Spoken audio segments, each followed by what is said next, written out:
प्लॉटला ह्याच्या हा सेटिंग बसणार आहे रानाला. बिलकुल बिलकुल. किती स्प्रे झाले साहेब खताचे? पटेल साहेब, अनेक शेतकऱ्यांना अजून खताची फवारणी हा कन्सेप्टच लक्षात नाही आलेला. आपल्याला सुद्धा पाणी कमी, मला वाटतं आज कमीत कमी तुम्ही 2-3 लाखाचं पाणी विकत घेऊन टाकले. आता जवळजवळ सगळं किती एकर भाजीपाला झाला? टोमॅटो, शिमला मिरचीने 16 एकर जवळ. आता ह्या 16 एकरला शेतकरी मित्रांनो आपण जर बघितलं, एक्सलंट प्लॉट आहे, एक्सलंट, अतिशय जबरदस्त. या प्लॉटकडे जर पाहिलं तर आपल्याला लक्षात येईल.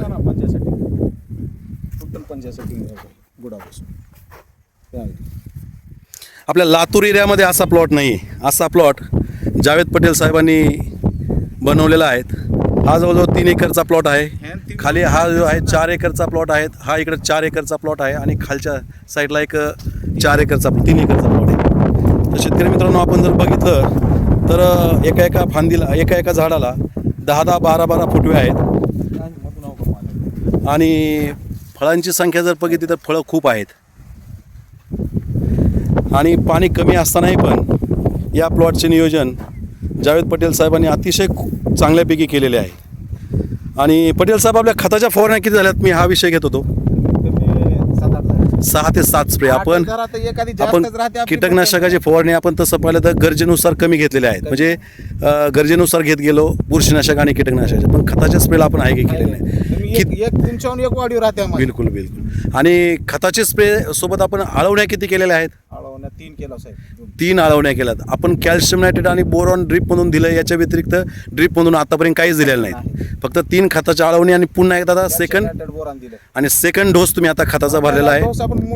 अच्छा, अजून म्हणजे पाणी वगैरे जे आहेत, पाऊस न पडल्यामुळे अजून तिथपर्यंत मुळी गेलेली नाही. तर शेतकरी मित्रांनो आपण पुन्हा एकदा जर बघितलं तर एवढा जबरदस्त प्लॉट आहे. खात भरलेला आहे सगळं बघा.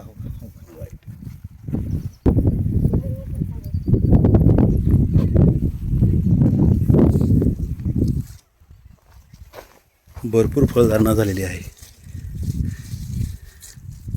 कॅप्सूल टाईप लांब फळं पडलेले आहेत.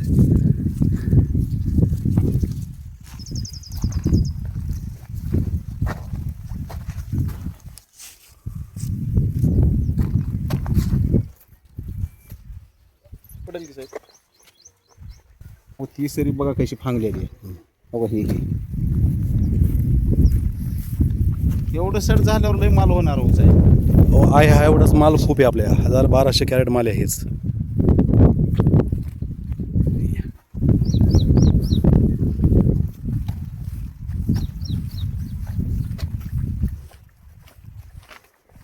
पोटॅशियम नायट्रेट किती सोडलं आणि कॅल्शियम नायट्रेट किती गेलंय? कॅल्शियम नायट्रेटचे 2-3 बॅग गेले आता. नाही, पोटॅशियम नायट्रेट 13,045 किती सोडलं? 45चे 2 गेले. कॅल्शियम नायट्रेट दिलेला आहे हो.